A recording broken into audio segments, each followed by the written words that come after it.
آج کا ہماری اس نشست کا جو موضوع ہے وہ ہے توبہ کی فضیلت اور اس کے نتائج و اثرات۔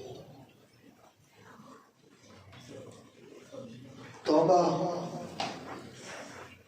اس معافی کا نام ہے، اس شرمندگی اور شرمساری کا نام ہے جو بندہ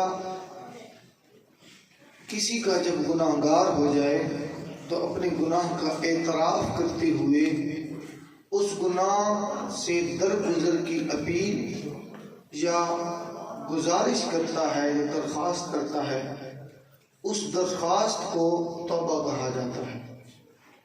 اور توبہ کی حقیقت کیا ہے؟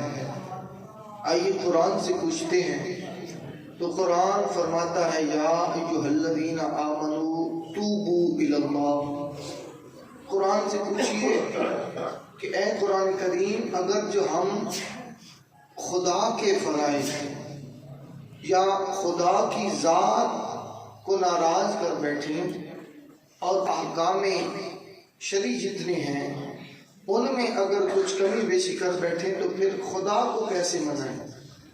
تو اللہ کا قرآن فرماتا ہے یا ایھا الذین آمنوا توبوا الی اللہ توبۃ نصوحا۔ جب تم میں سے کوئی شخص احکام الہی میں کمی کوتاہی کر بیٹھے تو پھر اس کو کیا کرنا چاہیے؟ جو ایمان والا بھی ہو، چونکہ یا ایھا الذین آمنوا کہہ کر رب نے ایمان والوں کو مخاطب کیا تو اس سے معلوم ہوا کہ توبہ کرنا یہ بھی ایمان والوں کی صفت ہے۔ ایمان والا ہی جس میں رب نے ایمان کی جز رکھ دی ہو وہی توبہ کرتا ہے۔ اور پھر آگے فرمایا کہ توبوا الی اللہ، اللہ کی طرف سے رجوع کرو توبہ کے لیے۔ اور توبہ کیسی؟ توبۃ نصوحا، ایسی توبہ جو نصیحت آموز ہو، ایسی توبہ نہیں صرف زبانی کلامی نہیں، صرف منہ سے توبہ توبہ کر دینا نہیں۔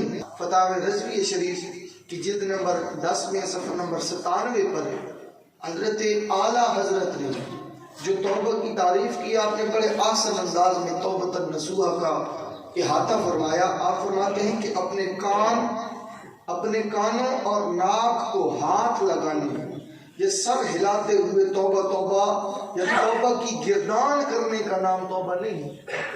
آپ فرماتے ہیں توبہ ہے کیا؟ بلکہ سچی توبہ سے مراد یہ ہے کہ بندہ کسی گناہ کو اللہ تعالیٰ کی نافرمانی جان کر اس پر نادم ہوتے ہوئے رب تعالیٰ سے معافی طلب کرے اور آئندہ کے لیے اس گناہ سے بچنے کا پختہ ارادہ کرتے ہوئے اس گناہ کے ازالہ کے لیے کوشش کرے۔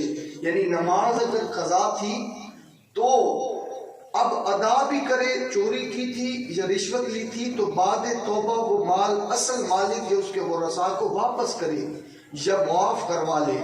اور ان دونوں یعنی اصل مالک یا ورثاء کے نہ ملنے کی صورت میں اصل مالک کی طرف سے راہ خدا میں صدقہ دے۔ ان چیزوں پر اگر عمل کرے تو تب وہ توبۃ نصوحا پر عمل کرنے والا ہے۔ یعنی کہ آج توبہ کر کے پھر کل پھر یتیموں کا مال کھاتا پھر رہا ہو، آج توبہ کر کے پھر کل وہی جھوٹ، وہی فریب، وہی دھوکے، وہی غیبت، گلے شکوے، زنا، یعنی فحاشی، جتنی بھی غلاظتیں ہیں، کانوں کو ہاتھ لگانا محض یہ توبہ نہیں ہے، بلکہ توبہ دل کے اس پختہ ارادے کا نام ہے اور شرمندگی کا نام ہے کہ میرے مولا کر بیٹھا ہوں، خطا کا پتلا تھا، آدم کا بیٹا تھا، کر بیٹھا ہوں ایک خطا، معافی چاہتا ہوں میرے اللہ اپنے حبیب کے تصدق سے مجھے معاف فرما دے۔ اور طریقہ کیا ہے توبہ کا؟ وہ بھی قرآن ہمیں بتاتا ہے وَلَوْ أَنَّهُمْ إِذْ ظَلَمُوا أَنفُسَهُمْ جَاءُوكَ فَاسْتَغْفَرُوا۔ آپ میرے حبیب کریم کے در انور پہ آ جاؤ، جب یہاں پہنچ جاؤ گے نا تو یہ وہ درگاہ ہے کہ جس کے نام نامی اسم گرامی سے میں نے آدم کو بخش دیا۔ اور پھر آدم کو یہ فرمایا تھا، میں نے کئی دفعہ یہ بات آپ کے سامنے رکھی ہے کہ جب آدم کی توبہ قبول ہوئی تو اس نے یہی عرض کی تھی مالک وہ نام جو تیرے نام کے ساتھ لکھا ہے، تو جو تیرے نام کے ساتھ رقم نام ہے وہ کوئی عام نام نہیں ہے، میرے اللہ اس نام کے صدقے مجھے معافی عطا فرما۔ دیکھیے نا ہمارے والد محترم کس طرح ہمیں سبق دے گئے کہ کیا معافی مانگنے کا طریقہ ہے. تو پھر اللہ رب العزت نے جواباً کیا فرمایا اے آدم تو نے واسطہ بہت بڑا دیا ہے لیکن بات بہت چھوٹی تھی. رب نے یہ فرمایا اے آدم جس نام کا وسیلہ پیش کر کے تو نے توبہ لیا ہے نا, تو کائنات کی ہر ایک چیز کے لیے مجھ سے توبہ مانگتا تو میرا وہ کائنات ساری کو بخش دیتا. تو نے نام ایسے قصد کر دیا ہے. ایک ہمارے پاس طریقہ موجود ہے کہ کس طرح خدا کو منانا ہے یا معافی کس طرح طلب کرنی ہے. اور پھر یہ آیت کریمہ اس کا اگلا حصہ اگر ہم پڑھیں تو رب فرماتے ہیں عسیٰ ربکم ان یکفر عنکم سیئاتکم ویدخلکم جنات تجری من تحتہا الانہار یوم لا یخزی اللہ النبی والذین آمنوا معہ نورہم یسعی بین ایدیہم وبایمانہم یقولون ربنا اتمم لنا نورنا واغفر لنا انکا علی کل شیء قدیر. اس کے مختصراً جو اس آیت مبارکت سے جو نکات نکلتے ہیں نا وہ آپ کے سامنے رکھنا چاہوں گا چونکہ ٹائم مختصر ہے. کہ پہلا اس میں جو نکتہ ہے وہ یہ ہے کہ توبہ کرنے والا ایسی سچی توبہ کرے کہ اس کا اثر توبہ کرنے والے کے اعمال میں ظاہر اور اس کی زندگی اطاعتوں اور عبادتوں سے معمور ہو جائے اور وہ گناہوں سے اجتناب کرنے والا بن جائے. ایک یہ نکتہ ملتا ہے. اور دوسرا سبق اس آیت سے ملتا ہے کہ سچی توبہ گناہوں کی بخشش اور جنت کے مستحق ہونے کا ذریعہ سچی توبہ جو ہے. اور پھر تیسری بات جو سبق میں ملتا ہے کہ پرہیزگار مومن قیامت کے دن حضور اکرم صلی اللہ علیہ وسلم کے ساتھ ہوں گے. یہ میں نے آیت کریمہ تلاوت کی ان سے مختصر نکتے جو خلاصہ ہے کلام الہی کا وہ آپ کے سامنے رکھ رہا ہوں. چوتھی بات یہ کہ قیامت کا دن نبی اکرم صلی اللہ علیہ وسلم اور آپ پر ایمان لانے والوں کی عزت کا جبکہ کافروں کی رسوائی کا دن ہوگا. اور پھر پانچواں نکتہ ملتا ہے ہمیں کہ مومن اگرچہ گناہگار ہو لیکن انشاءاللہ آخرت کی رسوائی سے محفوظ رہے گا. اگر اسے سزا بھی دی جائے گی تو اس طرح کی اس کی رسوائی نہ ہوگی جس طرح کافر کی ہوگی. اور پھر چھٹا نکتہ ہمیں ملتا ہے کہ منافقوں کو پل صراط پر شروع میں نور ملے گا. منافق جب پل صراط سے گزرنے لگیں گے تو شروع میں انہیں نور عطا کیا جائے گا لیکن جب درمیان میں پہنچیں گے تو وہ نور بجھ جائے گا, وہ اندھے ہو جائے گا, انہیں راستہ بھول جائے گا پل صراط کا. اور آپ سب کو پتہ ہے نا پل صراط کا کتنا چوڑا راستہ ہوگا, جانتے ہیں نا بندہ پل صراط کا کتنا چوڑا راستہ ہوگا.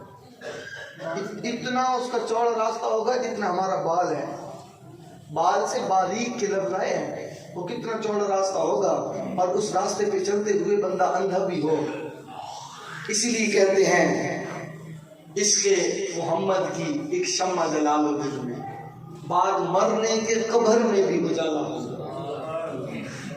یہ ہے نا اس کے محمد کی ایک شمع دل میں جلتی ہو نا تو پھر کیا خوف قبر کا, حشر کا, اور کیا خوف عشق میں ڈوب کر کیا خوف, عاشقوں کو کیا خوف ہوتا ہے. اور پھر سچی توبہ اگر بندہ کر لیتا ہے تو اس کا انعام کیا ہے. اللہ رب العزت نے فرمایا وَهُوَ الَّذِي يَقْبَلُ التَّوْبَةَ مِنْ عِبَادِهِ وَيَعْفُو عَنِ السَّيِّئَاتِ وَيَعْلَمُ مَا تَفْعَلُونَ. اور وہی ہے جو اپنے بندوں کی توبہ قبول فرماتا ہے اور گناہوں سے درگزر فرماتا ہے اور جانتا ہے کہ جو کچھ تم کرتے ہو. اور اسی ضمن میں حضرت عبداللہ بن مسعود رضی اللہ عنہ سے روایت ہے قال رسول اللہ صلی اللہ علیہ وسلم التائب من الذنب کمن لا ذنب له. جو توبۃ نصوحہ کرتا ہے نا, کریم آقا نے فرمایا گناہ سے توبہ کرنے والا ایسا ہے جیسے اس شخص نے کوئی گناہ کیا ہی نہیں. جو سچے دل سے توبہ کر لے وہ اس طرح ہو جاتا ہے جس طرح اس نے کوئی گناہ کیے نہیں ہے. اور آقا علیہ السلام کی ایک اور حدیث پاک میں رضی اللہ عنہ سے روایت ہے کہ رسول اللہ صلی اللہ علیہ وسلم نے ارشاد فرمایا جب بندہ اپنے گناہوں سے توبہ کرتا ہے تو اللہ تعالیٰ کتنی عظمت اور شان ہے یار اس خدا کی کرم نوازی کی. یہ سنیے اللہ میں اکثر کہتا ہوں ہر طریقے سے چاہتا ہے کہ میرے حبیب کا امتی کسی نہ کسی طریقے سے جنت میں داخل ہو جائے. آقا علیہ السلام کی حدیث پاک سنیے اور اسے ذہن میں اور دل میں جگہ دیجیے کہ جب بندہ اپنے گناہوں سے توبہ کرتا ہے تو اللہ تعالیٰ اعمال لکھنے والے فرشتوں کو اس کے گناہ بھلا دیتا ہے. لکھنے والے فرشتوں کوئی گناہ بھلا دیتا ہے. اور پھر قیامت کے روز اگلی بات کیا ہے کہ جسم کے اعضاء گواہی دیں گے کس نے فلاں گناہ کیا تھا. اگلا حصہ سنیے، اس کے اعضاء کو بھی بلا دیتا ہے کہ بندے کے جسم کے اعضاء بھی بھول جاتے ہیں کہ کیا گناہ کیے تھے ہم نے.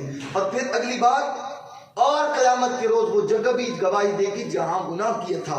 تو اگلا حصہ سنیے، اللہ رب العزت اس کے زمین پر نشانات بھی مٹا ڈالتا ہے، یہاں تک کہ جب وہ قیامت کے دن اللہ تعالیٰ سے ملے گا تو اس کے گناہ پر کوئی کسی قسم کا گواہ بھی نہ ہوگا. اس کے گناہ ہوں گے بھی نہیں، نہ کوئی گواہ ہوگا، نہ کوئی اعضاء گواہی دیں گے، نہ جگہ گواہی دے گی، کوئی نشانات بھی نہیں ہوں گے اس کے گناہ کے. اللہ رب العزت صاف ستھرا دے کر اسے جنت میں داخل کرے. یہ کس کی شان ہے؟ اس کی جو صدق کے دل سے توبہ کرتا ہے، جو برضائے خدا و مصطفیٰ توبہ کرتا ہے اور حقیقی توبہ کرتا ہے. رسول اکرم صلی اللہ علیہ وسلم نے یہ چاہ فرمایا کہ اے لوگو، اللہ تعالیٰ سے توبہ کرو، یہ اتنی ضروری چیز ہے توبہ کہ آقا اسلام نے فرمایا بے شک میں بھی دن میں 100 مرتبہ استغفار کرتا ہوں. وہ جو رحمت کل عالم بن کے آیا وہ بھی ایک دن میں 100 مرتبہ توبہ کرتا نظر آتا ہے. اور قرآن کیا کہتا ہے؟ یہ قرآن کی ایک دلیل سنیے کہ اللہ رب العزت فرماتا ہے سورۃ فرقان کے اندر، الا من تاب وآمن وعمل صالحا فاولئک یبدل اللہ سیئاتہم حسنات وکان اللہ غفورا رحیما. اللہ رب العزت فرماتا ہے جو توبہ کرے اور ایمان لائے اور اچھے کام کرے تو ایسوں کی برائیوں کو اللہ بھلائیوں میں تبدیل فرما دے. جو برائیاں ہوتی ہیں، جو گناہ ہوتے ہیں، وہ بھی نیکیوں میں بدل جاتے ہیں. اور اللہ بے شک بڑا بخشنے والا مہربان ہے. اور آقا علیہ الصلوۃ والسلام کی حدیث پاک بھی اس بارے میں ہے.